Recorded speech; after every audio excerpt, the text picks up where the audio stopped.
Hi hello good morning. Kitchen ತುಂಬ Messi ಆಗಿತ್ತು. So ಹಾಗಾಗಿ ನಾನಿವಾಗ ಕಿಚನ್ ಕ್ಲೀನ್ ಮಾಡೋಕ್ಕೆ ಹೊರಟಿದ್ದೇನೆ. ಏನಿಲ್ಲ, ಒಂದು 5-10 ಮಿನಿಟ್ಸಲ್ಲಿ ರಪ್ಪ ಕ್ಲೀನ್ ಮಾಡಿ ಬಿಡ್ಬೋದು. ಹಾಗೆ ಯಾರೆಲ್ಲ ನನ್ನ ಚಾನಲ್ ಹಾಗೂ ಫೇಸ್ಬುಕ್ ಚಾನಲ್, ಯೂಟ್ಯೂಬ್ ಚಾನಲ್ ನೋಡ್ತಾ ಇದ್ದೀರಾ, ದಯವಿಟ್ಟು ಫಾಲೋ ಮಾಡಿ, ಸಬ್ಸ್ಕ್ರೈಬ್ ಮಾಡಿ. ಯಾಕೆಂದರೆ ನೆಕ್ಸ್ಟ್ ವೀಡಿಯೋಸ್ ನಾನು ಏನು ಹಾಕಿರ್ತೀನಿ ಅದರದ್ದು ನೋಟಿಫಿಕೇಷನ್ ನಿಮಗೆ ಬಂದಿರುತ್ತೆ. ಇದು ನೋಡಿ, ನಾನು ಇದೆರಡು ಡಾಗ್ ಕೂಡ ಔಟ್ಸೈಡಿಂದ ತಗೊಂಡು ಬಂದಿದ್ದು.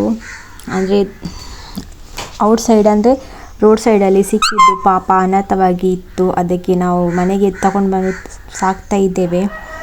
ಇದು ಕೂಡ ಇವಾಗ ಸ್ವಲ್ಪ ದೊಡ್ಡದಾಗಿದೆ, ತುಂಬ ಚಿಕ್ಕದಿತ್ತು.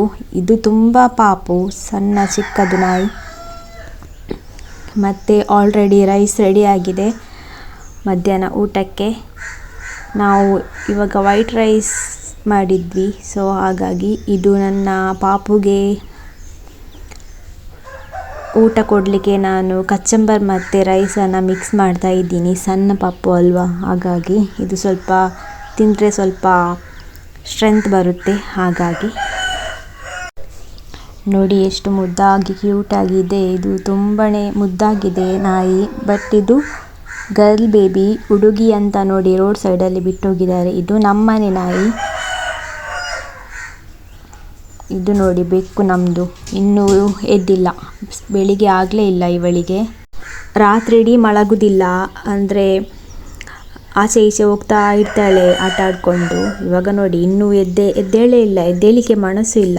ಸೊ ಇವಾಗ ಊಟಕ್ಕೆ ಆಲ್ರೆಡಿ ರೈಸ್ ರೆಡಿ ಆಗಿದೆ, ಇನ್ನು ಸಾಂಬಾರು ಆಗಬೇಕು. ಹಾಗಾಗಿ ವೆಜ್ ಸಾಂಬಾರು ವೈಟ್ ರೈಸ್ಗೆ ತುಂಬಾ ಚೆನ್ನಾಗಿ ಮ್ಯಾಚ್ ಆಗುತ್ತೆ ಅಂತ ನಾನಿವಾಗ ವೆಜ್ ಸಾಂಬಾರನ್ನು ಮಾಡಬೇಕು. ಟೊಮೊಟೊನ ಕಟ್ ಮಾಡ್ಕೊಳ್ತಾ ಇದ್ದೀನಿ ಇಲ್ಲಿ.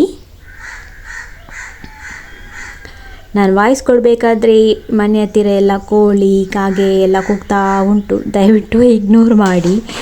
ಯಾಕಂದರೆ ಮನೆಯಲ್ಲಿರುವಾಗ ನಮ್ಮ ಮನೆ ಹತ್ತಿರ ಟ್ರೀ ಎಲ್ಲ ಜಾಸ್ತಿ ಉಂಟು, ಹಾಗಾಗಿ ಟ್ರೀಯಲ್ಲಿ ಪಕ್ಷಿಗಳು ಎಲ್ಲ ಇರ್ತದೆ, ಅದರದ್ದು ಸ್ವಲ್ಪ ವಾಯ್ಸ್ ಬರ್ತಾ ಇರುತ್ತೆ, ಇಗ್ನೋರ್ ಮಾಡಬೇಕಷ್ಟೆ.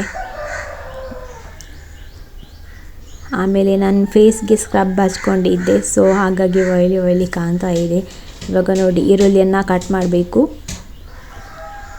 ನನಗೆ ಮನಸ್ಸಾದರೆ ಒಮ್ಮೊಮ್ಮೆ ಸ್ಕಿನ್ ಕೇರನ್ನು ಮಾಡ್ತಾ ಇರ್ತೀನಿ, ಇಲ್ಲಾದರೆ ಮಾಡೋದೇ ಇಲ್ಲ. ಮಾಡಿದರೆ ಡೈಲಿ ಮಾಡ್ತೀನಿ ಸ್ಕಿನ್ ಕೇರ್, ಮಾಡೋದು ಬಿಟ್ಟರೆ ಡೈಲಿ ಮಾಡೋದೇ ಇಲ್ಲ. ಹಾಗಾಗಿ ಯಾವಾಗ ನೆನಪಾಗುತ್ತೆ ಆವಾಗ ಸ್ಕಿನ್ ಕೇರ್, ಹೇರ್ ಕೇರ್ ಮಾಡೋದು. ಡೈಲಿ ರುಟೀನ್ ಅಂತೂ ಇಲ್ಲವೇ ಇಲ್ಲ, ಯಾಕಂದರೆ ಒಮ್ಮೊಮ್ಮೆ ನೆನಪೇ ಆಗೋದಿಲ್ಲ. ಒಮ್ಮೊಮ್ಮೆ ಮಾಡಲಿಕ್ಕೆ ಉದಾಸೀನ ಆಗ್ತದೆ, ಯಾರು ಮಾರೆ ಸ್ಕಿನ್ ಕೇರ್ ಮಾಡೋದು, ಯಾರಿಗೆ ಬೇಕೇ ಎಲ್ಲ ರುಟೀನ್ ಅಂತ ಆಗುತ್ತೆ. ಹಾಗಾಗಿ ಆಲ್ರೆಡಿ ಜಾಬ್ ಸರ್ಚಿಂಗಲ್ಲಿ ಉಂಟು. ಕೆಲವೊಂದು ಇಂಟರ್ವ್ಯೂಗಳನ್ನು ಅಟೆಂಡ್ ಮಾಡಿ ಬಂದಿದ್ದೇನೆ. ಕರೆಕ್ಟಾಗಿ ಯಾವ ಜಾಬಿಗೆ ಹೋಗುವುದು ಅಂತ ಇನ್ನೂ ಕೂಡ ಡಿಸೈಡ್ ಮಾಡಲಿಲ್ಲ. ಹಾಗಾಗಿ ಕರೆಕ್ಟಾಗಿ ಡಿಸೈಡ್ ಮಾಡಿಯೇ ಹೋಗುವ ಅಂತ ಸ್ವಲ್ಪ ಟೈಮ್ ಮನೆಯಲ್ಲಿದ್ದರೂ ಪರವಾಗಿಲ್ಲ ಅಂತ ಇವಾಗ ಮನೆಯಲ್ಲಿ ಇದ್ದೀನಿ. ಹಾಗಾಗಿ ಅಪರೂಪಕ್ಕೆ ಒಂದೆರಡು ವೀಡಿಯೋಸನ್ನು ಮಾಡೋದು ಡೈಲಿ, ಅದು ಕೂಡ ಇವಾಗ ಇಲ್ಲ. ಫಸ್ಟೆಲ್ಲ ಡೈಲಿ ಲಾಗ್ನ ಮಾಡ್ತಾ ಇದ್ದೆ, ಅಂದರೆ 1 ವೀಕಿಗೆ 1 to 3 ಲಾಗ್ ಆದರೂ ಮಾಡ್ತಾ ಇದ್ದೆ. ಬಟ್ ಇವಾಗ 1 ಮಂತ್ಗೆ 1 ವೀಡಿಯೋ ಮಾಡ್ತಾ ಇದ್ದೀನಿ. ಅಷ್ಟೊಂದು ಇಂಟ್ರೆಸ್ಟ್ ಇಲ್ಲ ಲಾಗ್ ಮಾಡಲಿಕ್ಕೆ. ಹಾಗಾಗಿ ಮನಸ್ಸಿದ್ದರೆ ಮಾರ್ಗ, ಒಮ್ಮೊಮ್ಮೆ ಮನಸ್ಸು ಇಲ್ಲ, ಮಾರ್ಗವೂ ಇರುವುದಿಲ್ಲ. ಹಾಗಾಗಿ ಮತ್ತು ಯೂಟ್ಯೂಬಲ್ಲಿ 2K ಎಬೌವ್ ಸಬ್ಸ್ಕ್ರೈಬರ್ ಆಗಿದ್ದಾರೆ. ಫೇಸ್ಬುಕ್ಕಲ್ಲಿ 13K ಫಾಲೋವರ್ಸ್ ಆಗಿದ್ದಾರೆ. ಬಟ್ ಪೇಮೆಂಟಿದ್ದು ಸ್ವಲ್ಪ ಇನ್ನೂ ಲೇಟ್ ಆಗುತ್ತೆ. ಹಾಗಾಗಿ ನೋಡಿ ಟೊಮೊಟೊ ಎಲ್ಲ ಕಟ್ ಮಾಡಿ ಆಯಿತು. ಈ ಸೈಡಲ್ಲಿ ನೀರುಳ್ಳಿ ಕೂಡ ಕಟ್ ಮಾಡಿ ಇಟ್ಕೊಂಡಿದ್ದೀನಿ. ಎಂಥ ರೆಸಿಪಿ ಮಾಡೋದು ಅಂತ ಇವಾಗ ನೋಡಬೇಕು.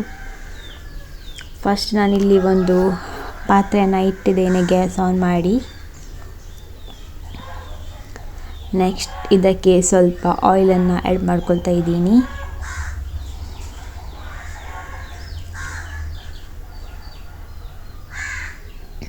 ಗ್ಯಾಸ್ ಹತ್ತಿರ ಫೋನ್ ಯೂಸ್ ಮಾಡಬೇಕಾದ್ರೆ ತುಂಬಾ ಜಾಗ್ರತೆಯಿಂದ ಮಾಡಿದರೂ ಕೂಡ ಸಾಕಾಗೋದಿಲ್ಲ. ಹಾಗಾಗಿ ನಾನು ಕೂಡ ತುಂಬ ಜಾಗ್ರತೆಯಿಂದ ಮಾಡ್ತೀನಿ. ಇದರಲ್ಲಿ ಒಂದು ಒಗ್ಗರಣೆಗೆ ಏನೆಲ್ಲ ಐಟಮ್ಸ್ ಬೇಕು ಇದನ್ನು ಹಾಕಿದ್ದೇನೆ.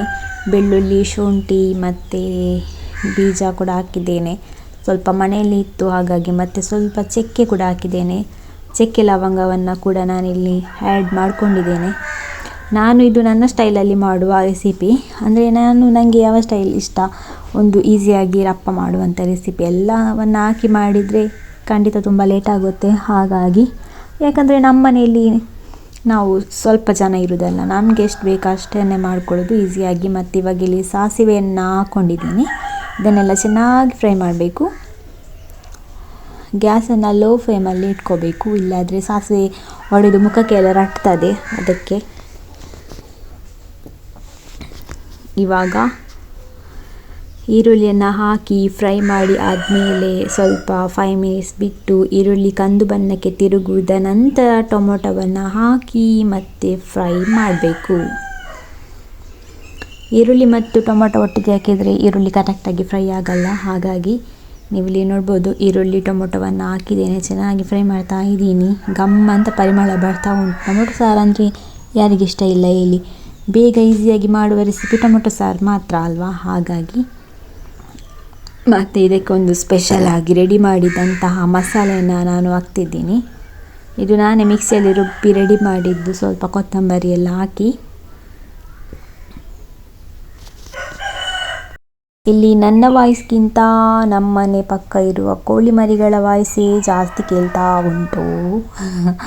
ನೋಡಿ, ಫೈನಲಾಗಿ ಬೆಂತಾ ಬಂದಿದೆ. ಇವಾಗ ಸ್ವಲ್ಪ ಅರಶಿನವನ್ನು ಆ್ಯಡ್ ಮಾಡ್ಕೊಳ್ತಾ ಇದ್ದೀನಿ. ಅದಾದಮೇಲೆ ಇದು ನಾನು ಮೊದಲೇ ರೆಡಿ ಮಾಡ್ಕೊಂಡಿದ್ದೆ ಮಿಕ್ಸ್ ಮಾಡಿ ಮಸಾಲವನ್ನು ಇವಾಗ ಹಾಕ್ತಾ ಇದ್ದೀನಿ. ಇನ್ನೂ ಸ್ವಲ್ಪ ಟೇಸ್ಟಾಗಿ ರುಚಿಕರವಾಗಿ ಇರುತ್ತೆ ಅಂತ ನಾನು ಈ ಥರ ವೆಜ್ಜಲ್ಲಿ ಟೊಮೊಟೊ ಸಾರನ್ನು ಟ್ರೈ ಮಾಡ್ತಾ ಇದ್ದೀನಿ. ಆ್ಯಂಡ್ ಟೇಸ್ಟ್ ಹೇಗಿರುತ್ತೆ ಅಂತ ಫೈನಲಾಗಿ ನೋಡೋಣ.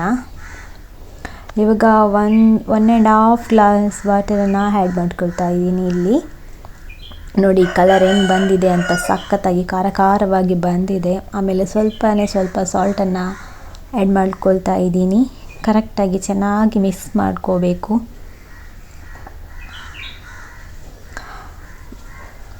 ಮತ್ತು ನನ್ನ ಚಾನಲಲ್ಲಿ ಪೇಮೆಂಟ್ ಇಶ್ಯೂ ಸ್ವಲ್ಪ ಪ್ರಾಬ್ಲಮ್ ಆಗಿದೆ. ಹಾಗಾಗಿ ಪೇಮೆಂಟ್ ಮಾನಿಟೈಸ್ ಎಲ್ಲ ಆಗುವಾಗ ಸ್ವಲ್ಪ ಪ್ರಾಬ್ಲಮ್ ಆಗಿದೆ ಯೂಟ್ಯೂಬಲ್ಲಿ. ಹಾಗಾಗಿ ಸ್ವಲ್ಪ ಲೇಟ್ ಆಗ್ಬೋದು ಅಂತ ಅನ್ನಿಸ್ತಾ ಇದೆ.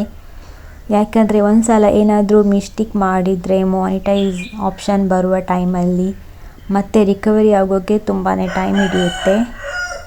ಅದು ಎಲ್ರಿಗೂ ಆಗಿರುತ್ತೆ. ಸೊ ನನಗೂ ಆ ಥರ ಆಗಿದೆ. ನಾನಿವಾಗ ನೋಡಿ ಫೈನಲಿ ಕೊತ್ತಂಬರಿ ಸೊಪ್ಪನ್ನು ಸ್ವಲ್ಪನೇ ಮೇಲೆ ಡಿಸೈನ್ ಆಗಿ ಹಾಕಿದ್ದೀನಿ. ನೋಡ್ಬೋದು ಸಾಂಬಾರು ಯಾವ ಥರ ಆಗಿದೆ ಅಂತ.